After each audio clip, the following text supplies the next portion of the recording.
Marcos capítulo 15. E, logo ao amanhecer, os principais dos sacerdotes, com os anciãos, e os escribas, e todo o sinédrio, tiveram conselho, e, ligando Jesus, o levaram e entregaram a Pilatos. E Pilatos lhe perguntou: Tu és o rei dos judeus? E ele, respondendo, disse-lhe: Tu o dizes. E os principais dos sacerdotes o acusavam de muitas coisas, porém ele nada respondia. E Pilatos o interrogou outra vez, dizendo: Nada respondes. Vê quantas coisas testificam contra ti. Mas Jesus nada mais respondeu, de maneira que Pilatos se maravilhava. Ora, no dia da festa costumava soltar-lhes um preso qualquer que eles pedissem. E havia um chamado Barrabás, que, preso com outros amotinado, reis, tinha num motim cometido uma morte. E a multidão, dando gritos, começou a pedir que fizesse como sempre lhes tinha feito. E Pilatos lhes respondeu, dizendo: Quereis que vos solte o rei dos judeus?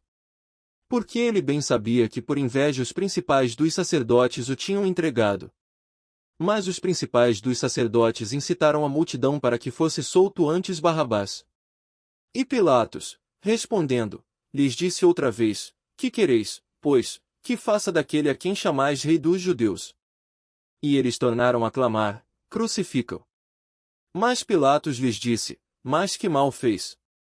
E eles cada vez clamavam mais: Crucifica-o. Então Pilatos, querendo satisfazer a multidão, soltou-lhe Barrabás e, açoitado Jesus, o entregou para ser crucificado. E os soldados o levaram dentro à sala, que é a da audiência, e convocaram toda a coorte. E vestiram-no de púrpura, e tecendo uma coroa de espinhos, lhe a puseram na cabeça. E começaram a saudá-lo, dizendo: Salve, rei dos judeus! E feriram-no na cabeça com uma cana, e cuspiram nele e, postos de joelhos, o adoraram. E, havendo-o escarnecido, despiram-lhe a púrpura, e o vestiram com as suas próprias vestes, e o levaram para fora a fim de o crucificarem. E constrangeram um certo Simão, Cireneu, pai de Alexandre e de Rufo, que por ali passava, vindo do campo, a que levasse a cruz. E levarão-no ao lugar do Gólgota, que se traduz por lugar da caveira. E deram-lhe a beber vinho com mirra, mas ele não o tomou. E, havendo-o crucificado, repartiram as suas vestes, lançando sobre elas sortes, para saber o que cada um levaria. E era a hora terceira, e o crucificaram. E por cima dele estava escrita a sua acusação: o rei dos judeus. E crucificaram com ele 2 salteadores, um à sua direita, e outro à esquerda. E cumprindo-se a escritura que diz: E com os malfeitores foi contado. E os que passavam blasfemavam dele, meneando as suas cabeças, e dizendo: Tu que derrubas o templo, e em 3 dias o edificas.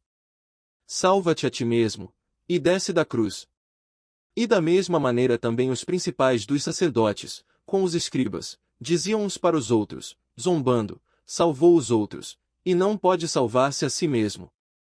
O Cristo, o Rei de Israel, desça agora da cruz, para que o vejamos e acreditemos. Também os que com ele foram crucificados o injuriavam. E, chegada a hora sexta, houve trevas sobre toda a terra até a hora 9. E, à hora 9, Jesus exclamou com grande voz, dizendo: Eloi, Eloi, lama sabactani. Que, traduzido, é: Deus meu, por que me desamparaste? E alguns dos que ali estavam, ouvindo isto, diziam: Eis que chama por Elias.